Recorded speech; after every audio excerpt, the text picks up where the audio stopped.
ADGP साहब हैं जो जी उनके द्वारा जो सुसाइड करने का जो मामला सामने आया है वो कहीं ना कहीं अपने आप में दिखाता है कि आज भी कहीं ना कहीं समाज के अंदर जो है जातीय भेदभाव का इतना जो जहर है, जिसकी वजह से हमारे लोगों को इतने सर्वोच्च पद के ऊपर जाने के बाद भी कहीं ना कहीं सुसाइड दर्शाता है कि हम जो है बड़े से बड़े पद पर जाकर भी सुरक्षित नहीं है।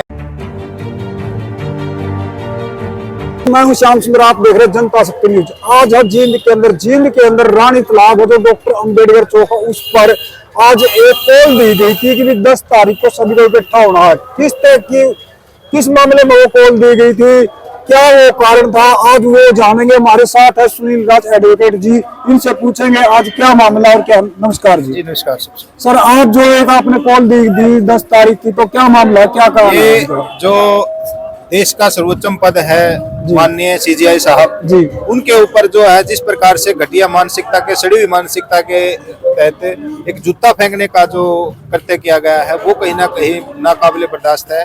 तो जिसकी वजह से आज सारे के सारे साथी जो हैं महामहिम राष्ट्रपति के नाम ज्ञापन देने के लिए पहुंचे हैं कि भाई ऐसे लोगों के खिलाफ में सख्त से सख्त कार्रवाई जो है वो अमल में लाई जाए। उसके अलावा जो हमारे एडीजीपी साहब हैं जो उनके द्वारा जो सुसाइड करने का जो मामला सामने आया है वो कहीं ना कहीं अपने आप में दिखाता है कि आज भी कहीं ना कहीं समाज के अंदर जो है जातीय भेदभाव का इतना जो जहर है, जिसकी वजह से हमारे लोगों को इतने सर्वोच्च पद के ऊपर जाने के बाद भी कहीं ना कहीं सुसाइड करने की नौबत आ रही है। तो ये कहीं ना कहीं दर्शाता है कि हम जो है बड़े से बड़े पद पर जाकर भी सुरक्षित नहीं है। जिस बाबा साहब के संविधान की बदौलत आज हमारे जो लोग हैं वो बड़े बड़े पदों पर नियुक्त हैं, जो हम खुले हवा में सांस ले पा रहे हैं, तो उन लोगों को ये चीज रास नहीं आ रही है। जिन लोगों को ये पैर की अपनी जूती समझते थे वो लोग आज जो है अपने सर्वोच्च पदों के ऊपर आसीन होने लगे हैं, तो वो ये चीजें बर्दाश्त नहीं कर पा रहे हैं, जिसकी वजह से वो कहीं ना कहीं अपना जो असली रूप है वो दिखाने लगे हैं। और जो जातीय भेदभाव है वो कहीं ना कहीं चरम सीमा पे है आज के दिन, जिसकी वजह से आज भी जो है समाज के अंदर कहीं ना कहीं एक आप देखोगे माहौल ऐसा बनता जा रहा है अराजकता का कि भी लग रहा है कि भाई दोबारा से ऐसा ना हो कि गृह युद्ध हो जाए।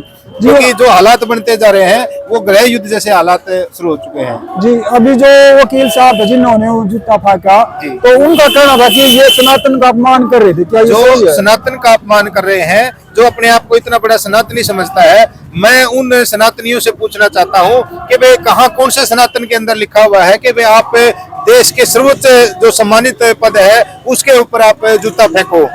किस इतिहास के अंदर, किस शास्त्र के अंदर लिखा हुआ है कि भाई जो सर्वोच्च पद है उसके ऊपर आप इस प्रकार से जूता फेंक करके अपनी सड़ी हुई मानसिकता जाहिर करो? तो मैं उस जो राकेश किशोर नामक जो सड़ी हुई मानसिकता का शख्स है उसको कहीं ना कहीं दिखाने का काम करता हूं और उनको कड़े शब्दों में चेताना चाहते हैं कि भाई जो अगर भविष्य में इस प्रकार की घटना हुई तो उनके लिए जो है वो कहीं ना कहीं ज्यादा ठीक नहीं होगा। जी, अभी जो हमारा संविधान उसमें कानून सबके लिए बराबर है, लेकिन उसको अभी तक अरेस्ट भी नहीं किया, ना कोई इस पर धारा लगाई, ये क्या है?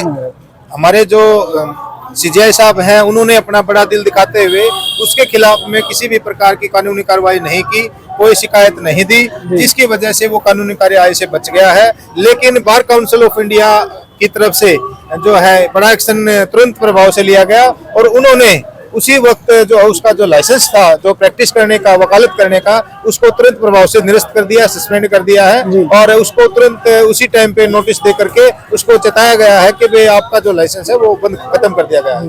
क्या वो जो वहाँ पर पुलिस कर्मी थे उनकी ड्यूटी नहीं थी कि उस पर धारा लगा के?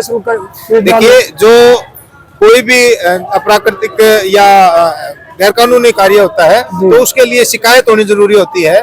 बगैर शिकायत के कोई कानूनी कार्रवाई नहीं कर सकता है। तो इसी वजह से जो बड़ा दिल दिखाते हुए हमारे सीजीआई साहब ने कोई शिकायत नहीं दी, जिस वजह से उसके ऊपर किसी भी प्रकार की कोई भी कानूनी कार्रवाई नहीं अमल में लाई गई। लेकिन हम ऐसे लोगों को चेताना चाहते हैं कि ये उनकी सेहत के लिए ज्यादा ठीक नहीं है, तो आइंदा अगर इस प्रकार की हरकत करें तो दोबारा सोच समझ के करें। ये जो समाज है ये सुस्त जरूर हो गया है, मैं सुस्त कहूंगा, लेकिन मरा नहीं है। आज भी जो बाबा साहब की जो औलादे हैं वो जिंदा है और उनको मुंह तोड़ जवाब देने के लिए हम सक्षम है। किसी भी प्रकार से, जिस प्रकार से वो चाहते हैं उस प्रकार से हम जवाब देने के लिए तैयार हैं। अगर उनको ये लगता है कि भाई हम जो है कमजोर हैं उनसे, तो ये उनकी भूल है। हम उनको किसी भी सूरत में बख्शेंगे नहीं किसी भी तरह से, चाहे वो रोड से लेकर के कोर्ट तक किसी भी प्रकार से आए, हम उनके लिए तैयार बैठे हैं। अगर दोबारा से भविष्य में ऐसी गलती होगी तो उनके लिए इंजाम अच्छा नहीं होगा। जी। आज आपने जो ये कॉल दी थी, क्या इसमें सभी पार्टियों के आदमी भी ये किसी भी पार्टी विशेष का कार्यक्रम नहीं है। यहाँ पे जितने भी बाबा साहब के अनुयायी हैं, जितने भी बाबा साहब को मानने वाले लोग हैं, अम्बेडकरवादी लोग हैं, जो संविधान को मानने वाले लोग हैं, वो आकर के यहाँ पे अपना रोष प्रदर्शन करने के लिए आए हैं।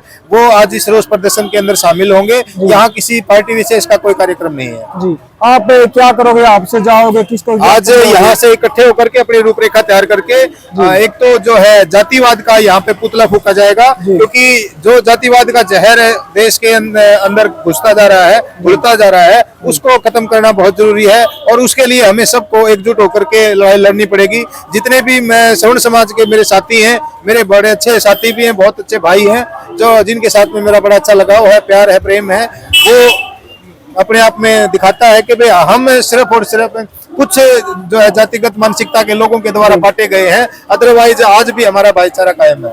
जी। आपका नाम? मेरा एडवोकेट सुनील राज।